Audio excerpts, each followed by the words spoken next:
ಬಂಗಾರಗೋಡ್ಲು ಮತ್ತು ಗಳಸವಳ್ಳಿ ಶರಾವತಿ ಹಿನ್ನೀರಿನ ಒಂದು ಸೇತುವೆ ಅಂತ ಹೇಳ್ಬೋದು. ಒಂದು ಐತಿಹಾಸಿಕವಾದಂಥ ಒಂದು ಸೇತುವೆ.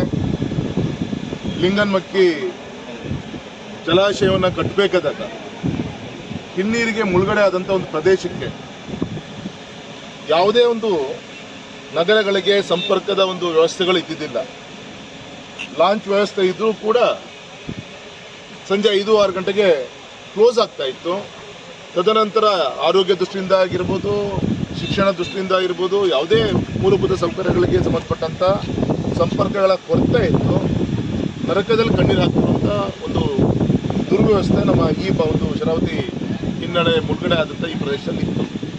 ಹಾಗಾಗಿ ಅನೇಕ ಆ ಸಂದರ್ಭದಲ್ಲಿ ಚರ್ಚೆಗಳಾಯಿತು, ಪ್ರಚಾರ ಆಯಿತು, ವಿಚಾರಗಳನ್ನು ರಾಜ್ಯಕ್ಕೆ ಮತ್ತು ಕೇಂದ್ರ ಸರ್ಕಾರಕ್ಕೆ ತಿಳಿಸುವಂಥ ಪ್ರಯತ್ನಗಳಾಯಿತು. ಅದೇ ರಾಜಕೀಯ ಇಚ್ಛಾಶಕ್ತಿ ಇರುವಂಥ ಸನ್ಮಾನಿತ BS ಯಡಿಯೂರಪ್ಪನವರು ಸಂಸತ್ ಸದಸ್ಯರಿದ್ದಂಥ ಸಂದರ್ಭದಲ್ಲಿ ನರೇಂದ್ರ ಮೋದಿಜಿಯವರ ಒಂದು ಆಶೀರ್ವಾದ ಮತ್ತು ಕೇಂದ್ರದ ನಮ್ಮ ರಾಷ್ಟ್ರೀಯ ಹೆದ್ದಾರಿ ಸಂಬಂಧಪಟ್ಟಂಥ ನಿತಿನ್ ಗಡ್ಕರಿಜಿಯವರ ಸಹಕಾರದಿಂದ ಒಂದು ಗ್ರಾಮ ಪಂಚಾಯಿತಿ ರಸ್ತೆಯನ್ನು ರಾಷ್ಟ್ರೀಯ ಹೆದ್ದಾರಿಗಾಗಿ ಅಪ್ಗ್ರೇಡ್ ಮಾಡಿ ಕೇಂದ್ರದಿಂದ ಸುಮಾರು 450 ಕೋಟಿ ಹತ್ತಿರ ಅನುದಾನವನ್ನು ತಂದು ಒಂದು ಈ ಕೇಬಲ್ ತಂತ್ರಜ್ಞಾನವನ್ನು ಉಪಯೋಗಿಸ್ಕೊಂಡು ಈ ಒಂದು ಟೆಕ್ನಾಲಜಿಯನ್ನು ಉಪಯೋಗಿಸ್ಕೊಂಡಾದಂಥ ಸೇತುವೆಗಳಲ್ಲಿ ದೇಶದಲ್ಲಿ 7ನೇ ಸೇತುವೆ. ಆದರೆ ಲಾಂಗೆಸ್ಟ್ ಸ್ಪ್ಯಾನ್ ಇರುವಂಥ ಲೆಕ್ಕವನ್ನು ತೆಗೆದುಕೊಂಡಾಗ ದೇಶದಲ್ಲಿ ಇದು 2ನೇ ಸೇತುವೆ ಆಗುತ್ತೆ. ಮೊದಲನೇದು ಬಿಹಾರಲ್ಲಿದೆ, ಸುಮಾರು 16 ಮೀಟ್ರ್ ಅಗಲ ಇದೆ, ಸುಮಾರು 2.25 ಕಿಲೋಮೀಟ್ರ್ ಉದ್ದ ಇದೆ, ಸುಮಾರು 450 ಕೋಟಿ ಹತ್ತಿರ ವೆಚ್ಚವನ್ನು ಮಾಡಿ ವಿತಿನ್ 6 ಇಯರ್ಸಲ್ಲಿ ಇದು ಲೋಕಾರ್ಪಣೆಯ ಒಂದು ಸಂದರ್ಭ ಬಂದಿದೆ. ಇದರ ಮುಖಾಂತರ ನಮ್ಮ ಮಲೆನಾಡು ಮತ್ತು ದಕ್ಷಿಣ ಕರ್ನಾಟಕಕ್ಕಿರ್ಬೋದು, ನಮ್ಮ ಉಡುಪಿ ದಕ್ಷಿಣ ಕನ್ನಡ ಮತ್ತು ಉಡುಪಿ ಜಿಲ್ಲೆಗೆ ಮತ್ತು ಅನೇಕ ದೇವಸ್ಥಾನಗಳ ಒಂದು ಸರಮಾಲೆನೇ ಇದೆ ಇಲ್ಲಿಂದ. ನಮ್ಮ ಚೌಡೇಶ್ವರಿ ಸಿಗುಂದಿ ತಾಯಿ ಇರ್ಬೋದು, ಅಲ್ಲಿಂದ ಕೊಲ್ಲೂರು ಮೂಕಾಂಬಿಕಾ ಇರ್ಬೋದು, ಅಲ್ಲಿಂದ ಹಾಗೆ ಮುರುಡೇಶ್ವರ ಹೊರನಾಡು ಹೀಗೆ ಲಿಂಕ್ ತಗೊಂತ ಹೋಗುತ್ತಿದ್ದು ಮತ್ತು ವಿಶೇಷ ಗೋವಾಕ್ಕೂ ಲಿಂಕ್ ಆಗುತ್ತೆ. ಸರ್, ಹೀಗಾಗಿ ನಮ್ಮ ಮಲೆನಾಡಿನ ಒಂದು ಪ್ರವಾಸೋದ್ಯಮಕ್ಕೆ ಒಂದು ಸಂಪರ್ಕ ಸೇತುವೆ ಆಗಿ ಒಂದು ಆರ್ಥಿಕವಾಗಿಯೂ ಕೂಡ ಒಂದು ಶಕ್ತಿ ಕೊಡುವಂಥ ಒಂದು ಸೇತುವೆ ಇದಾಗುತ್ತೆ. ಹಾಗಾಗಿ ಒಂದು ಐತಿಹಾಸಿಕ ಸೇತುವೆಯನ್ನು ಗೌರವಾನ್ವಿತ ಪ್ರಧಾನಮಂತ್ರಿಗಳೇ ಸ್ವತಃ ಬಂದು ಇದು ಉದ್ಘಾಟನೆ ಮಾಡಬೇಕು ಅಂತೇಳಿ ಈ ಭಾಗದ ಎಲ್ಲ ಭಕ್ತರ ಮುಳುಗಡೆ ಸಂತ್ರಸ್ತರ ಒಂದು ಅಪೇಕ್ಷೆ ಇದೆ. 100% ವಿಶ್ವಾಸ ಇದೆ. ಆದಷ್ಟು ಬೇಗ ಪ್ರಧಾನಮಂತ್ರಿಗಳು ಮತ್ತು ನಮ್ಮ ಗೌರವಾನ್ವಿತ ನಿತಿನ್ ಗಡ್ಕರಿಜಿಯವರ ಸಮಯವನ್ನು ತೆಗೆದುಕೊಂಡು ಇದು ಲೋಕಾರ್ಪಣೆ ಮಾಡುವಂಥ ದಿನ ಹತ್ತಿರ ಇದೆ. ಹಾಗೆ ನಮ್ಮ ಹಾಲಪ್ಪನವರು, ನಾವು, ನಮ್ಮ ಗುರುಮೂರ್ತಿಯವರು, ಗೌರವಾನ್ವಿತ ಜ್ಞಾನೇಂದ್ರ ಅವರು, ನಮ್ಮ ಶಿಕಾರಿಪುರ ಶಾಸಕ ವಿಜಯೇಂದ್ರ ಅವರು, ಇದು ಎಲ್ಲರೂ ಕೂಡ ನಾಳೆ ಅಕಸ್ಮಾತ್ ಮಹಾನಾಯಕರು ಇಲ್ಲಿ ಬಂದಾಗ ಕಾರ್ಯಕ್ರಮ ಎಲ್ಲಿ ಮಾಡ್ಬೋದು ಅಂತೇಳಿ ಒಂದು ಪೂರ್ವ ಸಭೆ ಮಾಡಲಿಕ್ಕೋಸ್ಕರ ನಮ್ಮ ಅಧಿಕಾರಿಗಳನ್ನು ಕರ್ಕೊಂಡು ಇವತ್ತು ಬರುವಂಥ ಪ್ರಯತ್ನ ಮಾಡಿದ್ದೀವಿ. ಸಂತೋಷ ಅನಿಸುತ್ತೆ. ಒಂದೆಲ್ಲ ಒಂದು ಕಡೆ ರಾಜಕೀಯ ಚುನಾಯಿತ ಪ್ರತಿನಿಧಿಗಳಾಗಿ ಒಂದು ತೃಪ್ತಿ ತರುವಂಥ ಒಂದು ಪವಿತ್ರವಾದಂಥ ಕಾರ್ಯ ನಮ್ಮ ಕಾಲದಲ್ಲಿ ಇವತ್ತು ಆಗಿದೆಯಲ್ಲ ಅನ್ನೋದು ಒಂದು ಸಮಾಧಾನ ತರುವಂಥ. ದಿನಾಂಕ ನಿರ್ಣಯ ಆಗಿದೆಯಾ ಸರ್? ಇಲ್ಲ, ಒಂದು ಚರ್ಚೆ ಆಗ್ತಾ ಇದೆ. ಪಾರ್ಲಿಮೆಂಟ್ ಸೆಷನ್ ನಾಳೆ ಜುಲೈ 21 ಶುರುವಾಗ್ತಾ ಇದೆ. ಅದರ ಪೂರ್ವದಲ್ಲಿ ಮಾಡಬೇಕು ಅಥವಾ ತದನಂತರ ಮಾಡಬೇಕು. ಮತ್ತು ಸಹಜವಾಗಿ ಗೌರವಾನ್ವಿತ ಪ್ರಧಾನಮಂತ್ರಿಗಳು ಬರೋದಾಗಲಿ, ಕೇಂದ್ರದ ಮಂತ್ರಿಗಳು ಬರಬೇಕು, ಮುಖ್ಯಮಂತ್ರಿಗಳು ಬರಬೇಕಾಗತ್ತೆ. ಈ ಸಂದರ್ಭದಲ್ಲಿ ಹವಾಮಾನ, ಮಳೆ ಇದೆಲ್ಲದೂ ಕೂಡ ನೋಡಿ ದಿನಾಂಕವನ್ನು ಫಿಕ್ಸ್ ಮಾಡಬೇಕಾಗುತ್ತೆ. ಆದಷ್ಟು ಬೇಗ ನಿಗದಿ ಆಗುತ್ತೆ.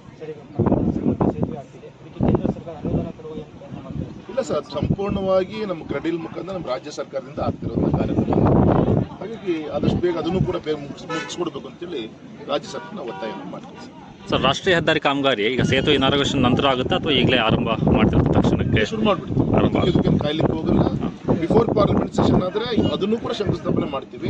ಇಲ್ಲಾಂದರೆ ಅದು ಪಡೆಯೋದು ಕೆಲಸ ಕಾರ್ಯಗಳು ಶುರುವಾಗುತ್ತೆ. ಈಗ ಹಾಲಿ ರಸ್ತೆ ಇದೆಯಲ್ಲ, ಅದೇ ಮಾರ್ಗನೇ ಹೋಗುತ್ತಾ ಅಥವಾ ಬೇರೆ ಏನಾದ್ರು ಆಲ್ಟರ್ನೇಟಿವ್? ಕೂಡ ಅಲೈನ್ಮೆಂಟ್ ಫೈನಲ್ ಆಗಿದೆ. ಒಟ್ಟು 9 ಕೋಟಿ ಈ ರಸ್ತೆಗೆ ನಮ್ಮ 369 ಮಂಜೂರಾಗಿದೆ. 60 ಕಿಲೋಮೀಟರ್ DPR ಫೈನಲ್ ಆಗ್ತಾ ಇದೆ. ಟೆಂಡರು ಆಗಿದೆ.